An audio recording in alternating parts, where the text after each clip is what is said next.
Hello everybody. In the last two modules, we discussed the syllabus of internal security. I briefly told you what are the various internal security threats to our country. In the current module, we are going to deal with extremism and Naxalism. So we will be looking into the causes of it. We will be interpreting each and every problem here. We will find out or try to find out the solution for this everlasting problem, as well as we will try to find out the various agencies that are behind bringing down this scourge of our country. Clear? So before I head on with left-wing extremism or Naxalism as such, let us try to understand extremism itself. Like, why do extremism or extremist movements, why does it happen in the country? So if you are going to look into the introduction of extremism, what do we see? So extremism's definition itself, if you look into, it is the advocacy of extreme measures or views. That is basically, it means my idea alone is the correct idea. My thought process alone is the correct thought process. I am not ready for debate. I am not ready for discussion. Whatever you say is absolutely wrong. I am ready to take up arms and ammunitions against you because your idea is different from my idea. So that idea, that thought, what it could be based on extreme political ideology, whereby which my political thought process or thinking is highly different from yours. Where you believe in a democratic approach, a participatory approach, I don't believe in it. I believe in rather a top-down approach. I believe in something dictatorial. I am not ready to listen to a voice of dissent or discord or anybody who criticizes me over my political beliefs. I will take them down. Number two, religious fundamentalism. Again, the idea or thought process here is what? Only my religion is the true religion. Other than my religion, no other religion should practically exist in the world. Either people should convert to my religion or they are my enemies. So this is extreme form of communalism. And this again will lead to what? Violence. And if that violence is perpetrated by an individual, we can call it, okay, a crime. But when it is committed by a community at large, or were the victims of a religious fundamentalism or religious dogma is another community at large, then we have an internal security issue. Number three, perceived injustice. See, ultimately the purpose of every government is what? Governance, development. But what if in the name of development, people are evicted from their home? People are sent outside their forests. People are told not to come back to the forests. People are told not to come back to their home. People are not given sufficient rehabilitation for being evicted from their home. Then you have a problem. Because when people are evicted from their home, or when tribal people are told not to come to the forest, not to use the resources of the forest, automatically what is happening there? The government becomes the villain. Disillusionment against the government, disenchanted with the government. And that automatically leads to what? Fears of further eviction or fears of further exploitation. And that constant state of fear will eventually lead to violence. Violence against the state or the representatives of the state. Could be IPS officers, could be IAS officers. Finally, but not the least, genuine lack of development. Absolutely true. Because where development is not there, employment won't be there. And where you have unemployed youth who are educated but are not able to find job, who are feeling that the government has not been doing justice, or the perceived sense of, ignorance, in the sense that they feel that government is ignoring them.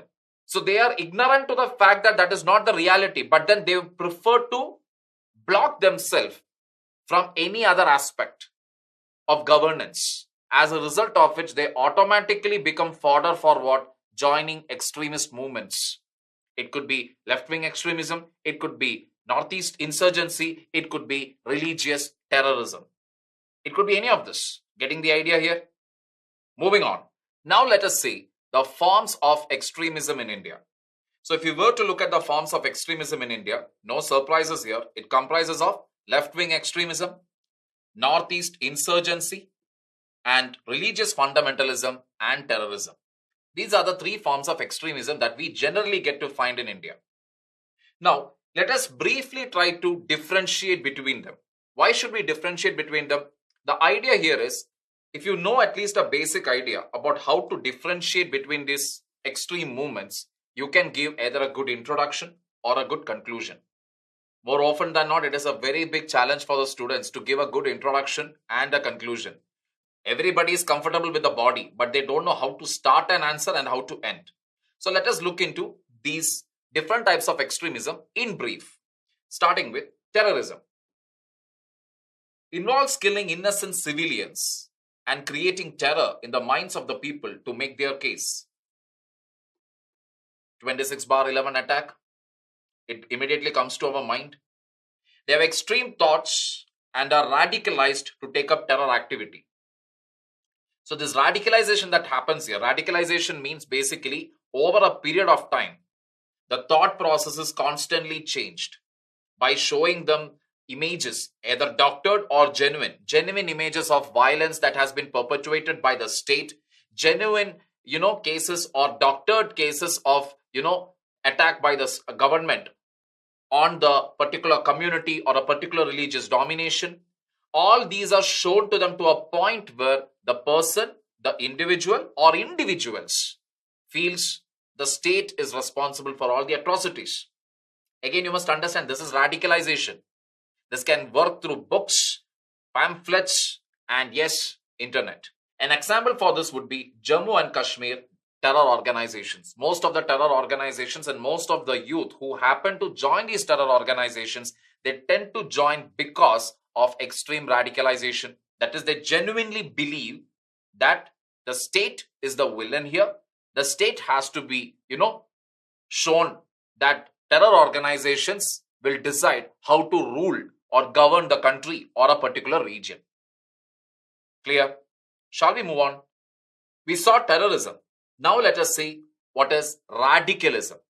Coming to radicalism, it is resorting to revolutionary means to achieve extremist thought. Revolutionary means to achieve extremist thought means this again would mean what? You are doing something drastically that would change the politico, socio-economic sphere of the government or of the people. How are you going to radicalize matters? Are you going to radicalize using peaceful means? Or are you going to radicalize or revolutionize using arms and ammunitions? As long as you are just talking or preaching an ideology, it is okay. Just because you liked, because even court also has observed that just because you shared something, shared a post, that alone cannot be considered as sedition. So point here is, what is the radicalization that is happening here? How it is happening? In that again, it is a broader term and includes Northeast insurgency, the Khalistan movement, Kashmir militancy, mob lynching, cow vigilantism. So behind all this again, there is again a thought process involved. And to execute that thought process or to meet the expectations of the end result of the thought process, what is the means used to achieve it? Sometimes it can be just blabbering in the social media, which is pretty harmless. But at other times it can be very violent, where people take up arms and attack another person. Clear? Moving on. So we saw terrorism, we saw radicalism. Now let us see the next three sets, which are extremism, naxalism, insurgency. Extremism means having extreme ideological, political, social, religious sentiments. Extremists might be extremely nice or extremely intolerant. So this can go either way. So extremism means there can be two ways to it. Extremely religious means what? There is a very good scope that the person can be intolerant also, whichever religion they belong to. Extremely liberal, no headaches there. Because the person is very liberal, the person does not have any religion, the person does not even have any sentiments towards caste, color, creed, gender, or even national identity. They absolutely believe in what the entire world is one community. When somebody is liberal, state doesn't have much of a headache. But when somebody goes to the extreme end, based on a religious or political thought process or any other fundamental thought process, where it has a negative externality, the consequence is violence, bloodshed, loss of life, or damage to property, or all of this, then we have trouble. Clear with that?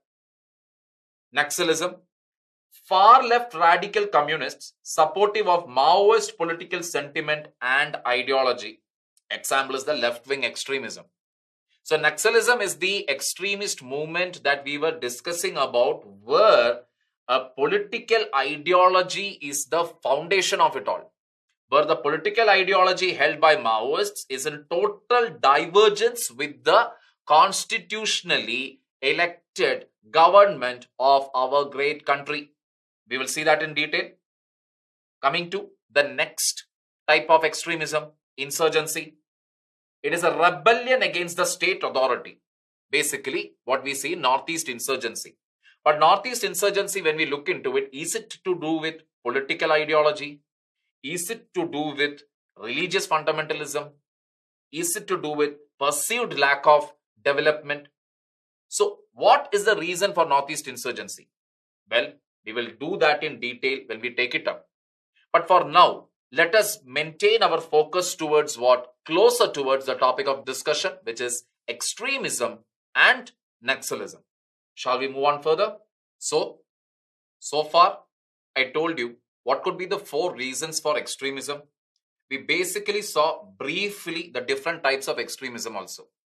Now let us try to understand how development is having a strong link with extremism. And for that, I am going to use a quote here by none other than the former UN Secretary General Kofi Annan. So what does he say? He once proclaimed that no one in this world can be comfortable or safe when so many people are suffering and deprived. That is what it is at the nutshell. At the bottom of it all, be it about political ideology, be it about religious fundamentalism, or a perceived sense of injustice, or a lack of development that we talk about, at the bottom of it all is what? A clear division between the haves and the have-nots. Who will go or resort to extremism if their stomach is filled, if they have a roof over their head, and they have money in their hands to spend? There are exceptional cases, I do agree. But those again will come only to a minority. The maximum majority, if they are actually going to be satisfied that they have food, that they have a shelter, they have clothes, they don't have to worry about medical bills, nothing. Why will they even join an extreme movement? So let us look into this aspect here in detail now. Development and extremism are interlinked. Any imbalance in the modes of development can lead to violence and even extremism. There it is. In very simple words, it has been put up, but then it has multiple repercussions.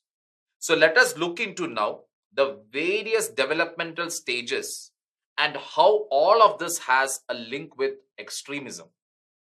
If you look into it, the modes of development, what are the different modes of development highlighted here? Economic development, social development, political development, human development, infrastructure development, and administrative development. When you look into these 6 modes of development, it looks pretty simple. And one may actually wonder how one of this or the lack of any one of these modes of development, how will that lead to extremism? Let us check them out briefly one by one. The purpose of this section is this point here, or these modes of development what we have used here. You can use it either for your body, or you can use some of these points in your conclusion part, or you can even use them in introduction. Not all of them, but at least a few of them. So now let us look into each and every mode of these 6 types of development. Clear, people? So here we go. we are going to check out the first three modes of development here: economic development, social development, and political development. Under economic development, if you see what I told you in the beginning, that is, what if employment opportunities are less? Automatically, people who are suffering from hunger and poverty will definitely go and join what? Extreme movements, because those extreme movements can be something as small as joining a local gang as a gunda or as a thug, to all the way up to going and joining crime syndicates or terror groups or even extreme movements like Naxalism. Number two, credit availability. You're not getting enough of loans or credit facilities whereby which you can start your own business or your own entrepreneurship. Again, leading to what? Hunger and poverty. Natural resources. Now, natural resources, again, two ways you can interpret this. Say a region is not at all having any natural resource. Automatically, there will not be much economic development. So, whatever I discussed about, that is poverty and hunger. The other issue, the region is rich in natural resources, but then exploitation of the natural resource is affecting the lives of the people who are living in that area. As a result of which, once again, what happens? People are disenchanted with the government. Clear? Coming to social development. Lack of equality. There is no equality at all. Like I told you, clear difference between haves and have-nots. There's a huge sense of gender gap is there. Gender gap in the sense, women are ill-treated. Women are not paid enough. Or any violence has to be perpetuated, the first target are women. Alienation. Government schemes are there. Government provisions are there. Departments are there. But finally, when it comes to delivering it, it does not reach the beneficiary. Like I told you, the former Prime Minister Rajiv Gandhi went on record to say that out of every 1 rupee that is entitled to the poor, 85 paise is siphoned off. 85 paise goes into corruption. 85 paise goes into bribery. 15 paise is what the poor of this country ultimately gets. Sadly, even after so many years, that statement more or less remains true. And this creates what? Alienation. More is the gap that is created between the top 1% who are very rich to the bottom Antyodaya who are very poor. This alienation will actually increase. Getting the idea? Moving on. Coming to political development. Elections, voting, fundamental rights. Now, elections, when we talk about again, periodically when the elections are conducted, 5 years, we have this huge mammoth democratic exercise of elections. We are expecting what? Everybody are happy. The elected leaders are actually the chosen one. Is it so? The first past the post system has its own merits and demerits. Merit is that it is easy for everybody to understand. The demerit is that it is not truly representative. It is not truly representative, especially for a multicultural, a multi-ethnic society as ours. So automatically what happens? The people's voice is not heard, which leads to what? Fundamental rights violation. If you see, voting is not something as an exercise which everybody is able to do. But there are various reasons for it. For the urban class, obviously they have their own excuses. But for the rural class, for the tribal people, is voting actually an easy process? It is a question that remains to be asked. Narega scheme. So Narega scheme's purpose is what? Narega scheme's purpose ultimately is to see to it that every rural adult member of a household has 100 days of assured employment. Correct? Rural area. Now, what about the urban people? What about the tribal people? What about the SCs or other STs? What about the transgenders? So many people we can see are left out from the ambit of the scheme itself. Like that, if we take each and every scheme in this country, we'll end up finding out that most of the people are not even coming under the list of the beneficiaries of many political as well as social schemes. And this actually leads to what? Further alienation, or like I told you, disenchantment with the government. Getting the idea? Shall we move on? Now we come to the last three modes: human development, infrastructure development, and administrative development. In human development, if you look into it, life expectancy, schooling, standard of living. Life expectancy. We all know the story of the mountain man. We all know, again, how many years it took him to make that road. But have you ever wondered, at least after the first year or the second year, at least the state government should have supported him, or the central government should have supported him? Correct? Maybe they should have, understood that yes, there is this guy who is struggling to construct a road by breaking down a mountain. So maybe we should extend our support to him. State-wise support, did he get? That is the issue. So the point here is, why he started constructing the road is obviously because he lost his wife. Because there was no direct road connecting his village to the hospital or the primary health center. When people lose their wives, their sisters, or their mothers from diseases or from ailments which could have been cured, or which was curable but was not curable because of lack of infrastructure, it creates trouble, especially when maternal mortality rate is high, infant mortality rate is high. It actually makes the people very angry with the government.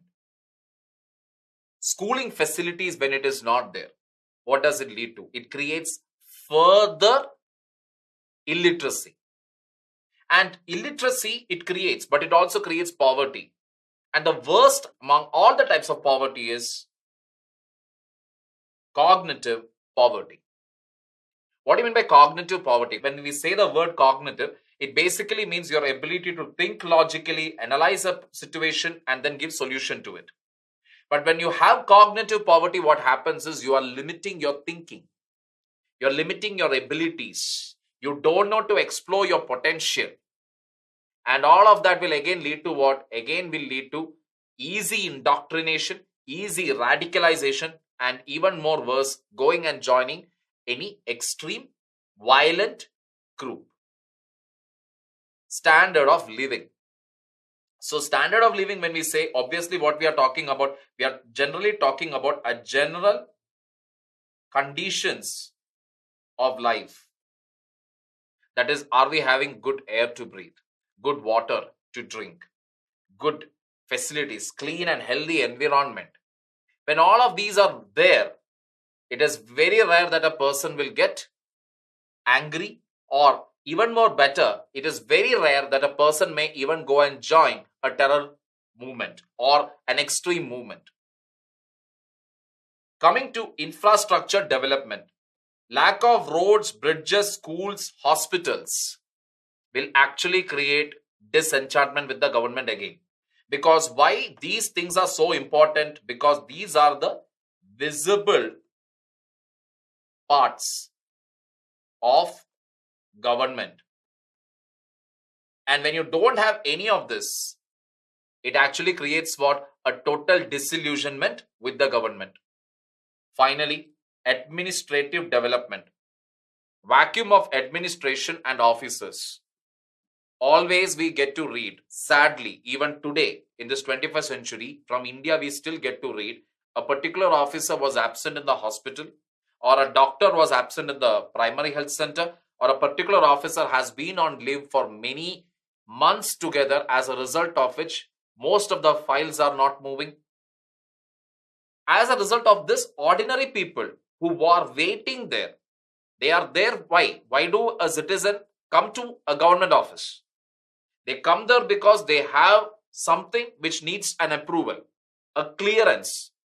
So they are waiting there for that one signature which will make or break their life. But when administrative vacuum exists in the form of absentee officers, in the form of officers who take bribe, who are corrupt, it actually leads to what? Once again, alienation from the government. Clear, people? As you can clearly see, even the 6 modes of development are more or less one way or the same, very closely interlinked.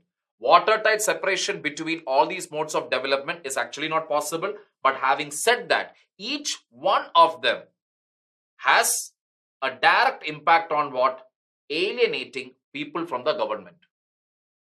And as this gap increases, we have a Pandora's box in our hand. Clear? So where does Naxalism come in all of this? Naxalism, if you see, from all the 6 modes of development what we talked about, we can see that yes, Naxalism is linked to all of this. But in that also, one point which keeps Naxalism slightly unique is the fact that the extremism based out of Naxalism comes from the ideas that are derived from communism. And it emphasizes the progress of people's social and economic lives through armed revolution to create a classless society. That is the point here. So, armed revolution to create a classless society. So, armed revolution, that is the fundamental idea that is, like I told you, no scope for dialogue at all. Clear? Lack of development has direct as well as indirect linkages with extremism. And here, obviously, we are talking largely about Naxalism itself or left-wing extremism. So, lack of development is also a reason. For extremism to grow in a particular area, there needs to be some fertile breeding ground. Some fertile breeding ground is necessary even for Naxalism to grow. So, what is this breeding ground? Or how has it evolved? Like, is it just that one fine day, everybody decided, okay, let us start with armed struggle. Let us throw away the government. Or was this something that, which was a small problem, like maybe the size of an anthill, but later snowballed into a mega avalanche? So let us look into that one by one now.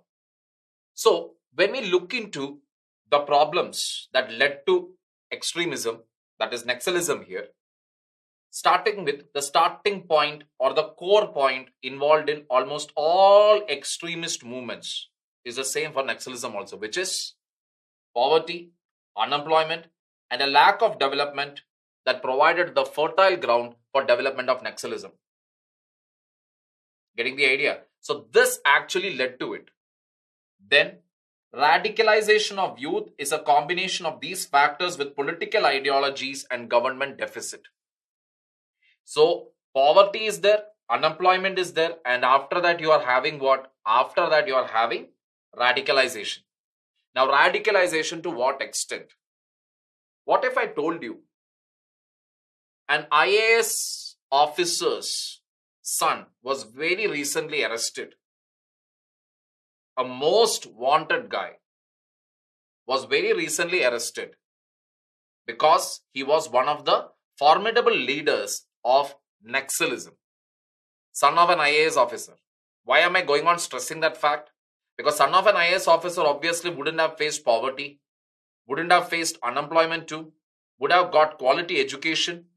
Then what would be those factors or reasons that would have forced him to take a completely U-turn stance against the government when his own father is employed under the government or was employed under the government? And that is where radicalization comes in. This shouldn't come as a surprise, because these days when we talk about terrorists based out of religious fundamentalism, we get to see that there are absolutely normal middle class families where the sons were taught professional courses, but they ended up becoming terrorists, much to the surprise of the Indian society, but sadly to the shock of those families. What is the reason? Radicalization. It is basically the person, the individual, falling in love with the ideology. So in the case of Naxalism, they have fallen in love with the ideology of communism. where they feel it is their responsibility to see to it that a classless society is built from scratch, and to protect those people who have been exploited till now. Be their voice, be the voice of the oppressed, be the voice of the suppressed. Radicalized youth sees to it that this is their responsibility to build a classless society, to be the voice of the oppressed and the suppressed. They see to it.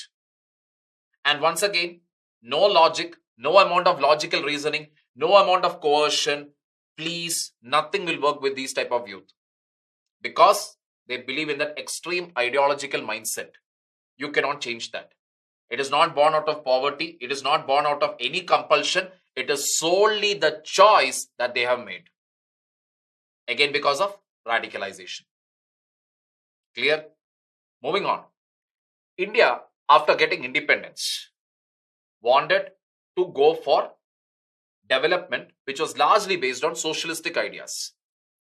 However, when it came to big hydropower projects, dams and irrigation projects, infrastructure projects, special economic zones, etc., we didn't actually follow socialistic principles. Most of the people who were living in these areas, which were originally forests or rural villages, or even maybe the fringes of cities, etc., these people were summarily evicted, and little or no compensation was awarded to them. So, to understand this scenario, you must just imagine one fine morning, you wake up and you find out that you don't have a home. Your parents are on the road. You are on the road. Why? Because government came up with a new project. And government has told you, you can go and settle in some other area. When you go to that particular area, you find out that there is hardly any facilities there. There are no sewage connections, no pipe water connections, no electricity, no telephone, no mobile connectivity, nothing. And whoever has got evicted like you, they're all staying there in tents. Diseases are there, lack of security is there for women, and so many such issues are there, and automatically you start feeling this boiling rage against the government. This is exactly what happened in the case of Naxalism too. Most of the tribals were had to face the brunt of these developmental projects. And they obviously started feeling alienated from the government. They even started feeling that this government is not for them. Then, acquisition of land for commercial other than farm use and issues related to compensation and rehabilitation, which I already told you. Proper compensation when you don't give, proper rehabilitation facilities when you don't give, automatically the end byproduct is what? People will be angry with the government. Clear? Moving on. Displacement of communities in the name of developmental project and not giving proper rehabilitation packages or resettlement packages can create a sense of disillusionment among the people who are affected by such development projects. But what about the tribal people? What do we know about them? About tribal people, what do we know is that they are, first of all, nature worshippers. For them, their mountain gods, their river gods, their forest gods are all important. When forest is destroyed in the name of timber, when minerals are mined and thereby hills are destroyed, waters are polluted, air is polluted, the right to ownership, the livelihood and sustainable development which the tribal people were enjoying for centuries, that gets questioned there. And what starts off as mere sadness because they are unable to comprehend what is happening around them. We cannot go and tell them, right, we are trying to become a 5 trillion economy and therefore, they must change their culture, they must change their way of living. That is not at all a democratic way of doing it.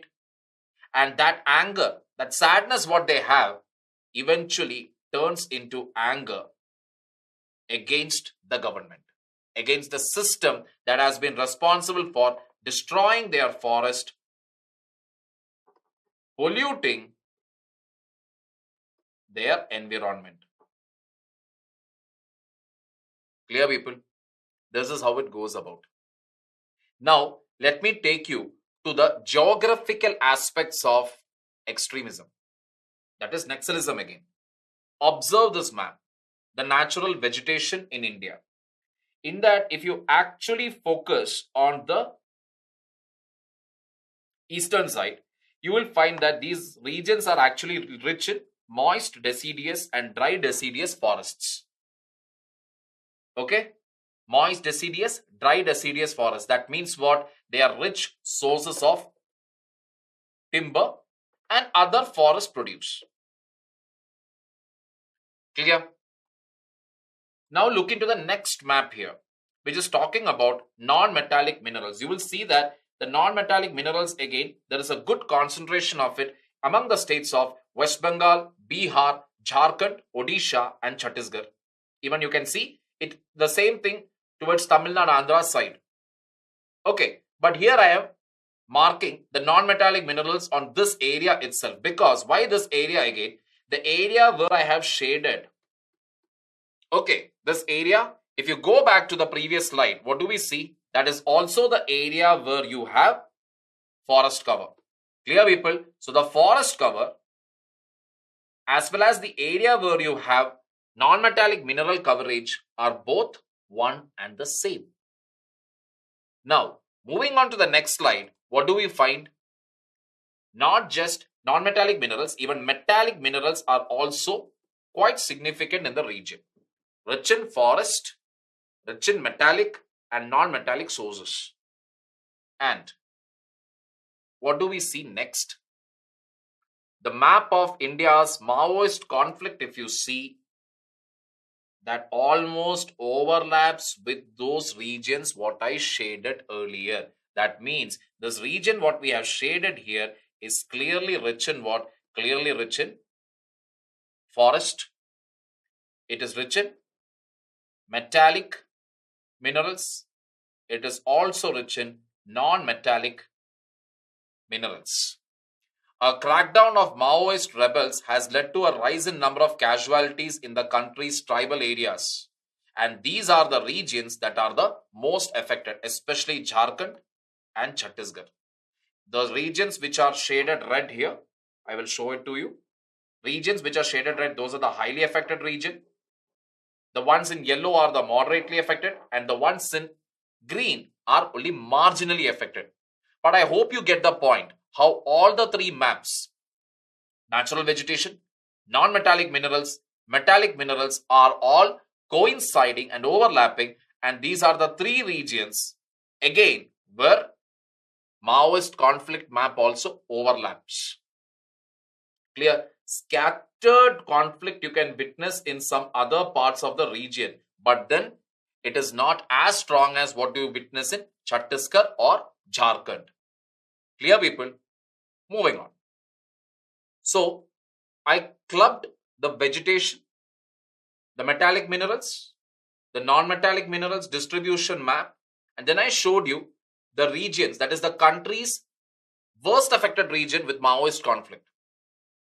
But talking about Chhattisgarh and Jharkhand, let us not try to whitewash everything and say that in other parts of the country, everything is smooth and safe. Let us try to understand which are those regions that are actually affected by the scourge of Naxalism.